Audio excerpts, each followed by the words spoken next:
So what am I doing? I'm out on the lake. Yeah, I'm not fishing, not swimming. Hey guys, Steve here, Mobile Automotive Plus. What do I get myself into? Yep, I'm laying on carpet. Yep, working on a boat. It is, looks like a 350 Merc Cruiser or marine engine.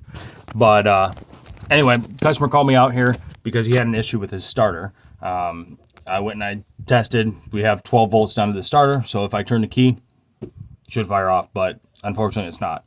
So he thinks that he needs a new starter, and I'm thinking we probably don't. I'm going to show you why. Oh, on the side of the engine, this is 350, so this had been like in a Chevy pickup, pretty much the same. It's just marine quality, industrial. But anyway, we have our main power wire that comes in, and I tested. I have 12 volts here. It should be constant voltage to the starter. What actually sends it is one of the two wires that are on here. Oh, I got the other one off. But one of the two wires, so this one or this one on the solenoid itself. What I did was I tested, and with the key, it does not fire over. But if I was to jump the two and connect the two posts with a piece of metal, I use literally my ratchet, the end of my ratchet, it tries to crank over. So with that being said, what I'm going to do is I'm going to take these posts off because they look like they haven't ever been off. Clean them up and see what happens, because if not, what I'm going to have to do is take the starter off.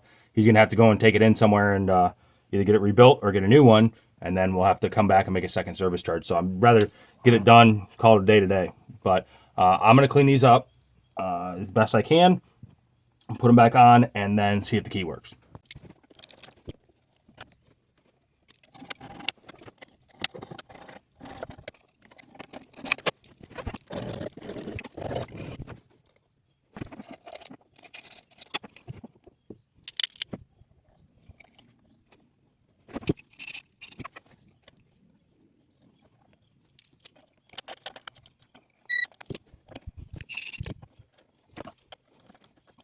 Alrighty guys, so you can see I'm kind of ballsy. I don't have the batteries disconnected whatsoever, but being careful with it, taking my time, cleaning everything up.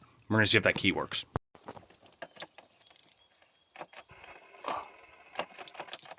Nope.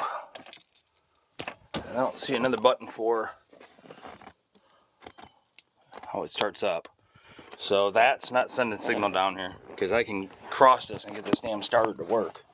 It will fire over. This just is not.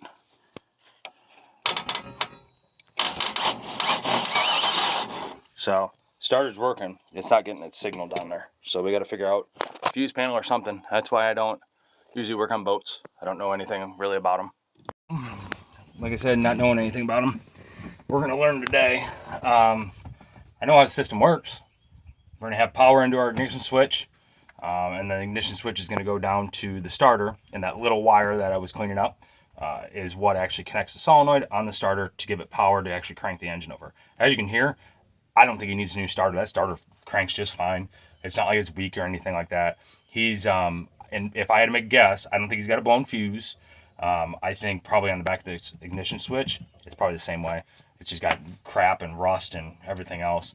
They're not marine connectors on there. They're not the either stainless connectors or copper. They're just regular steel, so they have rust on them. I'm gonna bet that this ignition switch is the same way. So I'm gonna try and pull this out and see what's behind here. So when I turn this ignition switch, I got it out. It looks clean on the back of it, but if I turn the ignition switch, just listen. Can you guys hear that click? There's a click coming somewhere in the back of the engine, so go see what's going on back there.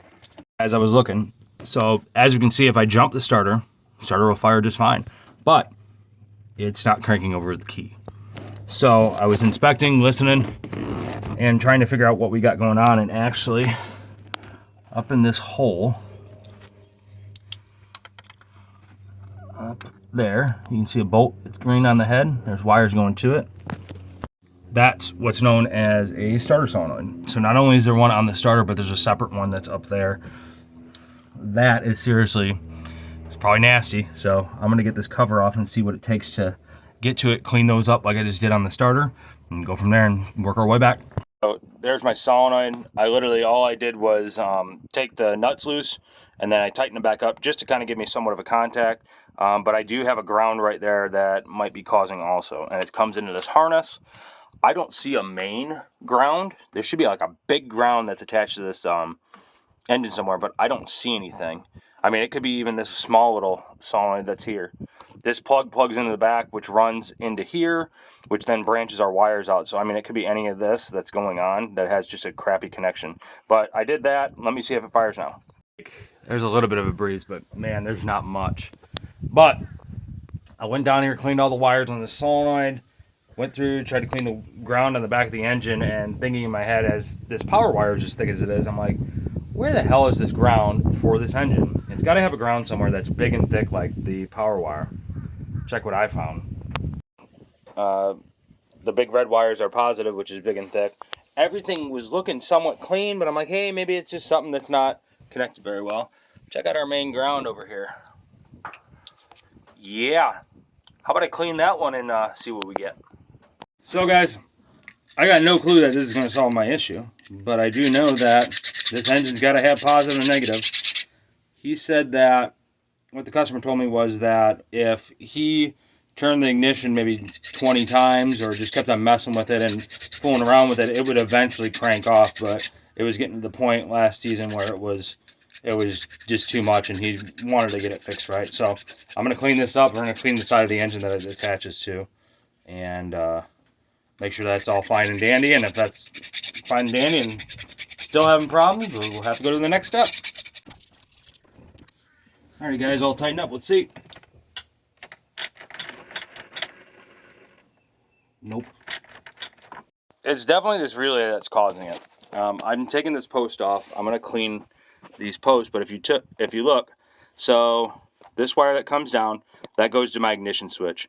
When my ignition switch is turned to the cranking position, what it does is it sends power and will connect the two solenoids together. Now, if you watch, I'm going to take the one leg. This goes directly to the starter. She fires right over.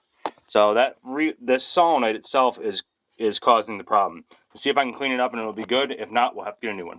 Alrighty, guys. So we got a nail in the coffin. 100% guaranteed needs a solenoid. We got ground to the solenoid, cleaned the ground wire up, cleaned all the other wires that go to the solenoid, and if I take the other wire and connect it, it will fire the starter instantly. So, got to get a new solenoid. Customer wants to get a marine grade, so we'll be back again another day. I'm going to do a service. We're going to get a fuel filter, oil filter, and oil change for this engine, and then that solenoid, and we'll do it all at the same time. So, need help like this? Give me a shout. I'll help you out. Hope you guys have a wonderful day.